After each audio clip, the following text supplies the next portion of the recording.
Good evening. Another case of animal neglect gaining attention. Yes. The Vigo County Sheriff's Office started the investigation at a West Terre Haute home. And that's where they found animals without food and more than one animal already dead inside the house. News 10's Jacqueline Beavis talked with the sheriff earlier today. She has details in tonight's top story.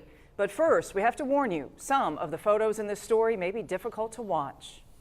It feels like a call we're hearing more often later. Animal neglect cases. Take a look at this one. It's a home in West Terre Haute. There were feces all over the ground. There were multiple dogs and cats. The report shows the sheriff's office found 7 dogs and 4 cats living in cages. Those animals had no access to food or water. There was a dog that was dead in a cage, had been dead for quite some time in a state of decay. We're blurring this photo to hide the decaying animal, but you can see the conditions of the cage alone.